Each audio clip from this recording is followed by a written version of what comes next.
love playing soccer, and it's, something I feel so fortunate to do. But all of this other stuff, talking about equality and, pay equity and women's issues and LGBTQ, it's like, I feel like that's probably like my life's work. It was August 2016 when Colin Kaepernick made a statement with the national anthem. And it was September that same year, shortly thereafter, that you decided to take a knee. And in your own words, you said you had to do something. And I know that was not a spur of the moment decision for you.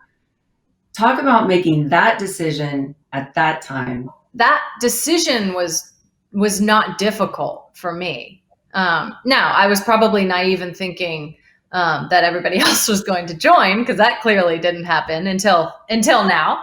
So maybe not naive. I guess it was just a little bit of delayed reaction. But in the time, it was like, I was really starting to connect for myself all these different dots of intersectionality. It always brings me back to the Emma Lazarus quote: "Until we're all free, we are none of us free."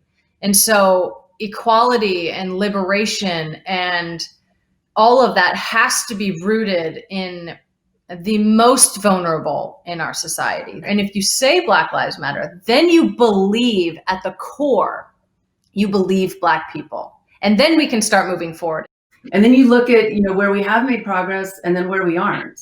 And there are no federal protections for the LGBTQ community, for example, in housing. Where do you think we can make the most impact in ensuring that it's either federal protection or that we get there so that this community has those protections that they need in order to live their lives to the fullest? Ooh, good question.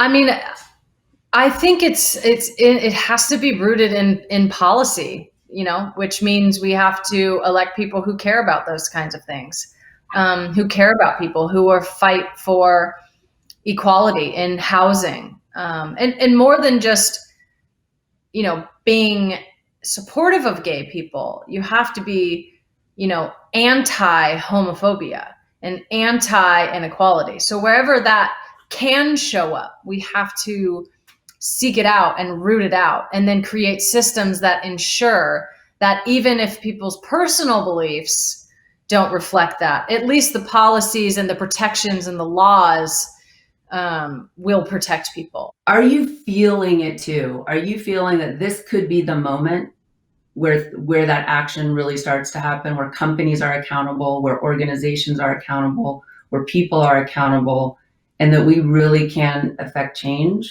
much longer term? I would like to see that sort of like hopeful momentum of like, we can change things, like we can change the world.